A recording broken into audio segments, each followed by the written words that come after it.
What's up, Wisecrack? Jared here, and today we're talking about everyone's favorite president, Dwayne Elizondo Mountain Dew Herbert Camacho. When Idiocracy was released in 2006, Fox allegedly tried to bury it. Apparently they were worried that sponsors might be upset at, say, this. Carl's Jr. You. I'm eating. Despite their efforts, Idiocracy has become a cult classic. People not only love the film for its amazing toilet humor, but for its political prescience. Idiocracy is perhaps less known as the story of unwitting time traveler Joe Bauer's trying to get back to 2005, and more as a cultural artifact that embodies what some see as society's gradual degeneration. In Idiocracy's America, a pro wrestler becomes president, politics has devolved into shouting matches, I got a solution, you're a people gamble for healthcare, corporations pretend to care about you, Welcome to Costco. I love you. and most tragic of all, everyone's forgotten the word for tortillas. We running out of French fries and burrito coverings. Leading up to the 2016 election, one of the film's screenwriters, Eitan Cohen, first said the film had become a documentary. Fast Company similarly noted that President Dwayne Elizondo Mountain Dew Herbert Camacho's parallels to Trump are, quote, undeniable. With fully automated fast food, Switzerland opening a fellatio cafe, and ow my balls being inoffensive when compared to anything Logan Paul has done, the similarities to our world seem uncanny. But just how prescient is it? Is Idiocracy as a lens to understand our current condition missing the mark? Or did it really all come true? Let's find out in this Wisecrack edition on Idiocracy, deep or dumb. And as always, spoilers ahead. But before we get into that, I want to give a shout out to this week's sponsor, Raid. You might have heard us talk about Raid before. It's an awesome hero collector RPG for iOS and Android. It's totally free to download, the graphics look awesome, and the hero design is top notch. I mean, this Dark Elf has the level of detail I'd expect from a console game. I've been playing for a couple weeks now, and as far as I can tell, there's no paywall. It's got a detailed storyline, giant boss fights, PvP battles, and hundreds of champions to collect and customize. And again, the detail on these heroes is darn impressive. Raid is blowing up, so get in now. There's an upcoming special launch tournament with prizes you won't want to miss out on. Click the link in the description to download Raid to get 50,000 silver immediately and a free epic champion on the 7th day of the new player rewards program. See you guys there, and now, back to the show. Alright guys, first, a quick recap. In 2005, Joe Bauer is chosen for an army experiment wherein he'll be frozen for a year with sex worker Rita. But the officer overseeing it gets arrested for some unscrupulous behavior, the base gets bulldozed, and Joe and Rita remain in stasis for 500 years until a garbage avalanche unlocks their chambers. Joe discovers the utter degradation of the world, as this once average man Remarkable, truly. The most average person in our entire armed forces. is now surrounded by imbeciles. In addition to mountains of trash that nobody knows what to do with, a sports drink called Brawndo has filled America's water fountains and irrigation systems, leading to a famine. Also, retail HJs, porn, balls kicking, and farts seem to be the primary means of entertainment. After an IQ test, the world discovers that Joe is the smartest man alive, so he's appointed Secretary of the Interior by President Dwayne Elizondo Mountain Dew Herbert Camacho. The first order of business, fixing all these dying crops. When Joe suggests they water the crops with H2O instead of Brawndo, Brawndo stock tanks, causing widespread unrest. Joe is sent to rehabilitation, which is just a monster truck execution with a few added pieces of flair. But he survives long enough for the world to see his plan succeed, become president, and live happily ever after with Rita. Like any good dystopia, Idiocracy is rooted in the real world in which it was written. Having been made during the Bush era, this film is saturated with jabs at Bush's base of supporters, especially the southern part. There's this swipe at Fox News. Fox News! Language has become a mix of hillbilly and a few other undesirable dialects. But the English language had deteriorated into a hybrid of hillbilly, valley girl, inner city slang, and various grunts. And their clothing, saturated with sponsors, resembles a NASCAR uniform. That and judges and politicians appealing to people's sense of folk wisdom invokes the Texas governor who, unlike his opponents, seemed like a guy who you could have a beer with. So in the face of a president who was criticized for getting C's in college, our first question is, was Mike Judge right about anti-intellectualism? Part 1. Anti-intellectualism. Some people think Mike Judge's vision of a world ruled by idiots has already come true. fake news rules social media, and the US is breaking out in diseases cured a half-century ago. So is the problem that a culture hostile to learning has ruined the world? Judge was acutely aware of the anti-intellectualism that existed in the early aughts, currents that still exist today. Idiocracy takes place in a world where Joe is repeatedly called a for sounding smart. I need help. There's that talk we talked about. Nobody can count. So that'll be this many dollars. Or read. Rehabilitation. Why you keep trying to read that word? The justice system is a farce based on nonsensical appeals to common sense. Prosecutor, why you think you done it? Okay, number one, Your Honor. Just look at him. And criminal justice resembles some combination of a gladiator fight with a monster truck rally. In other words, Judge thought a bunch of illiterate yokels were ruining democracy, and if we weren't careful, we'd end up with this. But you could argue that illiterate yokels ruining democracy is anything but the truth, because today we don't live in an anti-intellectual environment, but a pseudo-intellectual one. Here's the difference. Anti-intellectualism, as many have personally experienced, usually involves people balking at those who read books, appreciate art, you get it. It's the world of idiocracy. But pseudo-intellectualism is different. Pseudo-intellectualism involves people gallivanting around as if they appreciate scholarship and information, but are largely full of shit. Let's go back to one of my favorite punching bags, flat earthers. It's not that flat earthers are dum-dums who never passed physics. On the contrary, if you dive deep into the rabbit hole, and I'm sad to say that I have, flat earther websites are full of all the makings of real arguments. They even bought a fucking $20,000 laser gyroscope to prove the earth is flat. There's evidence, complicated formulas about how gravity works in their model, and appeals to rational logic to prove once and for all that the spherists are the true idiots. And for every falsehood told, it takes so long to disprove. Where do you even start with people rolling out flight plans and invoking laws of special relativity? You could say the same of anti-vaxxers who tout their own MDs in scientific articles, even if they've been debunked as proof that we, the measless normies, are the true dumbasses. And as a grim warning against what America could become, this line of thinking, especially popular on the left, of the uneducated ruining everything, just doesn't stack up. Even Democrats who accused people like the Tea Party of being a bunch of illiterate country bumpkins. Well, I've never seen no plants grow out of no toilet. Hey, that's good. You sure you ain't the smartest guy in the world? Yeah. Have to contend with the notion that, in fact, they were wealthier and more educated than the general public. And the woo-woo new age bullshit popular among the left is similarly not because of a lack of education, as we've seen how anti-vaxxerism can spread in hyper-educated places like Silicon Valley. Despite the fact that many claim that idiocracy has come true, our political discourse is much more lively than ever. Sure, much of it involves bullshit and deranged anger, but it's not the aversion to logic and information. It's the embracing of a different kind.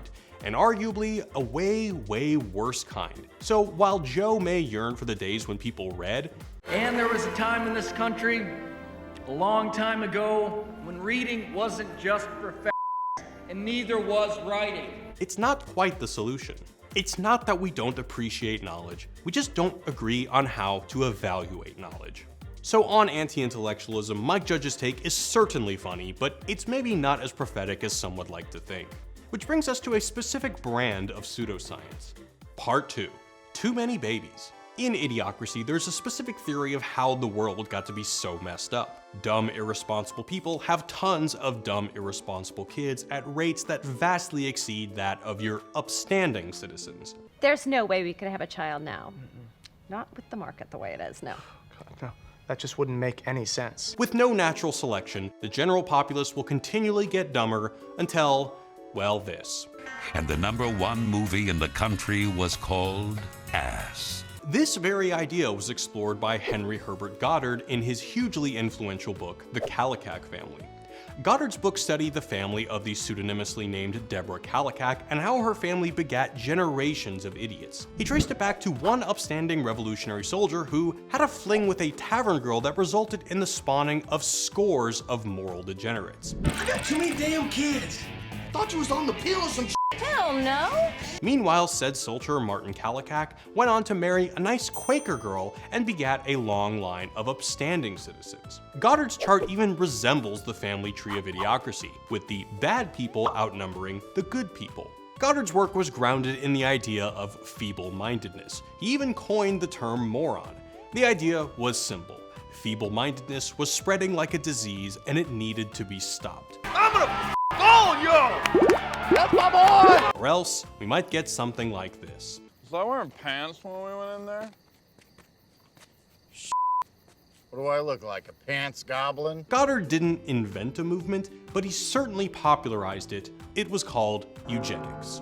Goddard's method was riddled with errors and inaccuracies. He later renounced his work, but the eugenics movement spread like wildfire based on now debunked ideas about genetics, and forced sterilization programs started popping up across America. It even resulted in a Supreme Court case, where the court not only upheld a sterilization law, but commented to the plaintiff that 3 generations of imbeciles are enough. So, you know, the opposite of this. Cleavon is lucky to be alive.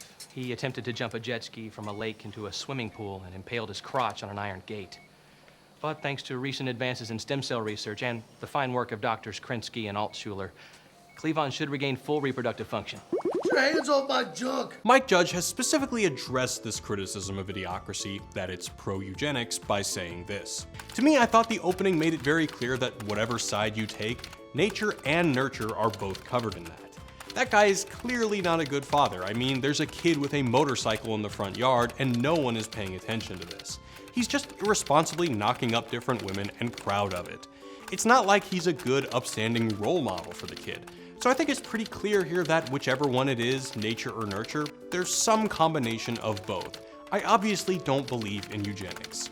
Despite his qualification on the intro to the movie, dumb people having kids is not making the world dumber. While Idiocracy shows the chart of IQ scores declining, the opposite is true. IQ scores have been increasing on average by 3 points every year. In other words, if Joe actually took an IQ test in 500 years, he'd be dumb as shit. And so would I, and so would you, dumbass. You're the smartest guy in the world. You're pretty dumb sometimes. For a more asinine example of our rising standards, consider the White House party scene. You might think that this is a sign that the White House has deteriorated so thoroughly as to turn into a rager, but this is exactly what happened after the first inauguration of Andrew Jackson. After a mass of 20,000 people descended on the White House to meet the new president, they wreaked havoc inside until the staff set up bathtubs full of booze on the White House lawn to draw people out. Overall, we can label some of Judge's critique as the common refrain of cultural deterioration.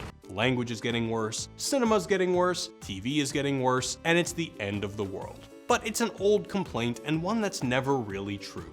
Theodore Adorno complained that jazz was the death of good music, and people will never ever stop complaining about how the youths are ruining language. In the preface to his English dictionary in 1780, Thomas Sheridan complained that nobody gave two shits about how to pronounce words properly anymore. And similar complaints can be found throughout recorded history.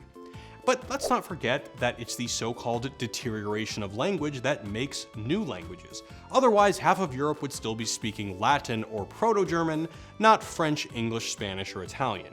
Still, we can all hope that Fuddruckers rebrands as Buttfuckers. So on the question of will the world get dumb, we gotta say Judge's answer is kinda dumb.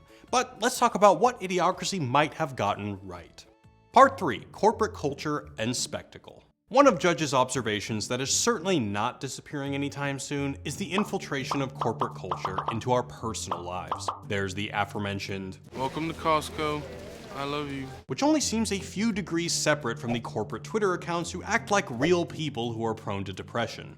Characters are named after brands like Frito, Dr. Lexus, Formica, Velveeta, Hormel, and President Dwayne Elizondo Mountain Dew Herbert Camacho. And one must only imagine that Beef Supreme is some unreleased Taco Bell masterpiece. Speaking of Taco Bell, they've possibly merged with AOL and the US government, or at least teamed up to provide long-distance phone service. Welcome to AOL, Time Warner, Taco Bell, US government, long distance. Please say the name of the person you wish to call. Carl's Jr. is able to take custody of children. You are an unfit mother. Your children will be placed in the custody of Carl's Jr. And the House of Representin is sponsored by American Express. Now, whether that's a credit card company or an HJ provider, we'll never know. Mike Judge certainly wasn't inventing this out of thin air. While corporate lobbying goes back to at least the 18th century, the election of a vice president who was formerly CEO of an oil company brought new fears of corporate influence on American politics. Which makes scenes like this so perfect. I'm the Secretary of State, brought to you by Carl's Jr.